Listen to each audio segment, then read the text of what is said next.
तो आज का हमारा टॉपिक ऑफ डिस्कशन है अकाउंटिंग इक्वेशन। इस वीडियो में हम सिर्फ और सिर्फ क्वेश्चन सॉल्व करने वाले हैं। पिछले वीडियो में हम लोगों ने ऑलरेडी सारे कॉन्सेप्ट को डिस्कस कर लिया है।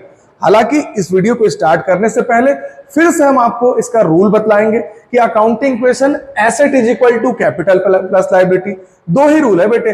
Every transaction has to effect. हर ट्रांजेक्शन का कितना इफेक्ट है? दो।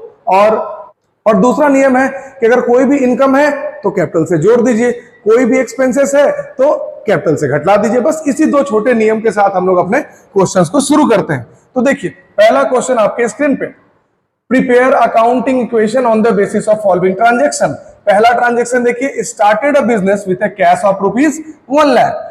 अब बिजनेस स्टार्ट हो रहा है और बिजनेस में 1 लाख रुपया कैश भी आ रहा है। फॉर्मेट कैसे बनेगा? सबसे पहले आप asset is equal to capital plus liability इस अकाउंटिंग इक्वेशन को लिख लोगे। उसके बाद क्या होगा देखिए, उसके बाद आप एक लाइन यहां पे छोड़ दोगे, क्योंकि जैसे आप क्वेश्चन बनाते जाइएगा डिफरेंट एसेट्स एंड लायबिलिटीज आपको मिलेंगे तो आप लोग वहां पे पुट कर लेना। तो पहला ट्रांजेक्शन था हमारा, सर फिर से बतलाइए।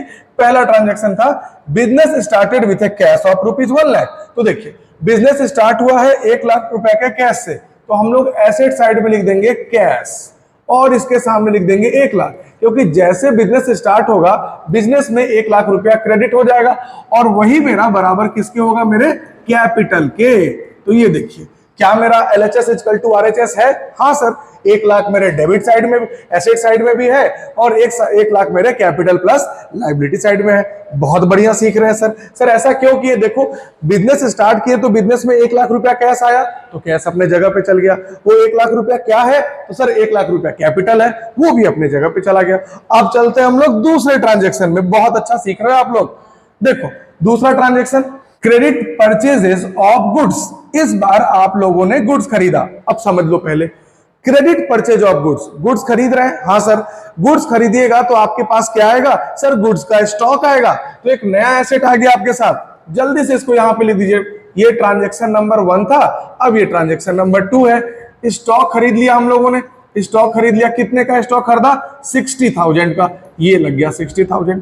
अब जो आपने गुड्स खरीदा है वो कैश में खरीदा है या क्रेडिट में? सर क्रेडिट में। क्रेडिट मतलब उधार में। तो जब आप किसी भी गुड्स को उधार में खरीदते हो तो क्या आपके पैकेट से कैश का आउटफ्लो होता है? No sir. तो अकाउंटिंग इक्वेशन पे क्या इफेक्ट होगा? यहां देखिए कैश में हम लोग कुछ भी नहीं लिखेंगे। और जब आप किसी से गुड्स उधार में खरीद के आ रहे हो, मतलब कि फ्यूचर में आप उस पैसे को पेमेंट करोगे दुकानदार को, तो फ्यूचर में अगर पेमेंट करना है दैट मींस ही और सी विल बी योर क्रेडिटर।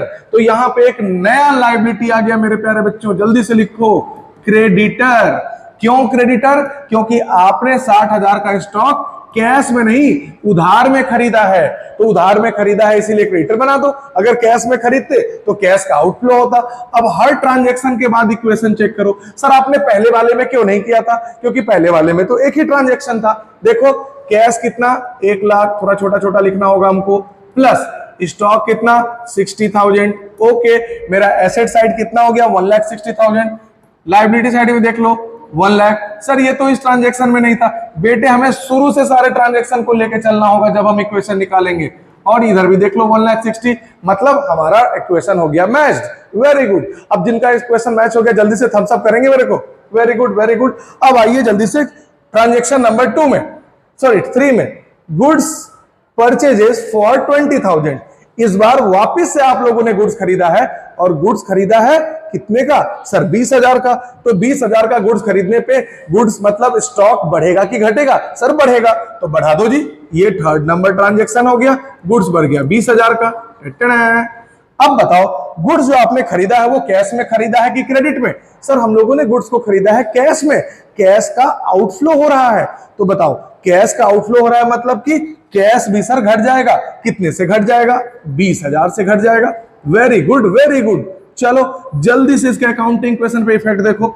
ये देखिए मेरा सर कैश घट गया 20,000 से, क्योंकि गुड्स खरीदते समय कैश का आउटफ्लो होगा तो कैश को 20,000 से घटा दिया हम लोगों ने। ओके, स्टॉक पहले कितना था? 60, अभी वापिस से खरीद लिया तो कितना हो गया? 80। That means 80 160। और क्रेडिट साइड में कितना है आपका? 1 लाख। प्लस 60। बल्ले बल्ले, दो तीन ट्रांजेक्शन हम लोग कर लिए और हर ट्रांजेक्शन के बाद आपको अकाउंटिंग इक्वेशन चेक करना है। इक्वेशन अगर मैच करते रहा मतलब आपकी भी बल्ले बल्ले। चलो अब चलते हैं अगले ट्रांजेक्शन में। नेक्स्ट ट्रांजेक्शन को देखिए आप लोग, और नेक्स्ट और परचेज ए मशीनरी फॉर 35,000। फिर से आपके पास सवाल कि आप इस बार गुड्स नहीं मशीन खरीद रहे हैं। तो जैसे आप मशीन खरीदिएगा तो आपके पास एक नया एसेट्स आ जाएगा जिसको हम लोग बोलेंगे मशीन। यहां पे चलो पहले लिख देते हैं कितने का मशीन खरीदा आप लोगों ने। सर हम लोग मशीन खरीदे कितने का, जरा देख के बताइए क्वेश्चन को। ये देखिए हम लोग मशीन खरीदे 35,000 का, तो 35,000 का आप मशीन खरीदे तो आपके पास आ जाएगा फिर से 35,000 का एसेट। क्या कैश में खरीदे या क्रेडिट में? अगर कुछ भी नहीं दिया है मतलब कि आप कैश में खरीदे, तो कैश में खरीदेंगे तो जल्दी से बताइए, कोई भी एसेट्स या कोई भी गुड्स खरीदेंगे, कोई भी एक्सपेंसेस पे करिएगा तो आपका कैश इंक्रीज होगा कि डिक्रीज? सर पे करने में तो मेरा कैश डिक्रीज होगा, तो कर दो डिक्रीज। अब बता दो 80 माइनस 35 कितना होगा? सर 55 होगा। ठीक है, ओके। इसमें कोई बदलाव नहीं सर, जैसे पहले था इक्वेशन ट्रांजैक्शन से पहले वैसे लिख देंगे। और सर इस बार हमारे साथ हमारे गाड़ी में एक और चीज बैठ गया जिसका नाम है एसेट। तीन एसेट्स हमारे पास हो गए। लायबिलिटी अभी भी वही 1 लाख प्लस 60,000। तो देखिए लायबिलिटी साइड कितना है 1,60,000। एसेट साइड देखिए 55 प्लस 35 60 और 90 और 90 और 80 कितना हो गया? 45 हो जाएगा। देखो बेटे हो गया ना गड़बड़। ये देखो सावधानी हटी दुर्घटना घटी, इसीलिए बोलते हैं बनाते समय कैलकुलेशन बहुत प्यार से करना। 80 माइनस 35 कितना हो जाएगा सर? 45 हो जाएगा। सर आप मिटा के लिख दो ना। वेरी गुड, आपके लिए जान कुर्बान बेटे। ये देखो 45,000 हो गया आपका क्या? कैश। गलती से हम लोगों ने 55 लिख दिया था। अब जरा इक्वेशन चेक कर लो। 45 plus 35 80 plus 80 160 everything is okay now. Okay sir आप कब तक बनाओगे?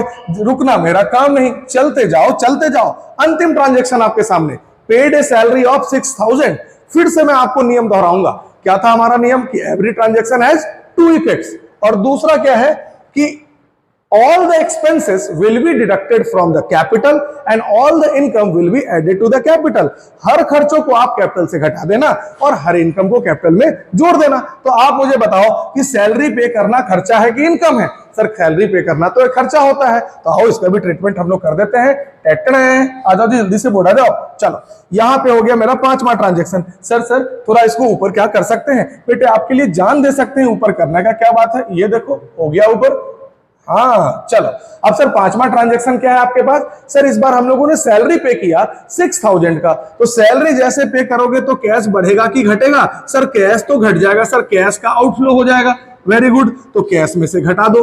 और सैलरी एक तरह का एक्सपेंसेस है और हमारा वादा क्या था बेटे कि जैसे आप किसी भी एक्सपेंसेस को पे करते हो कैश अपने कैपिटल में से घटा देना। इनकम होगा तो कैपिटल में जोड़ देना। अगले सवाल में हम वो भी चेक करेंगे।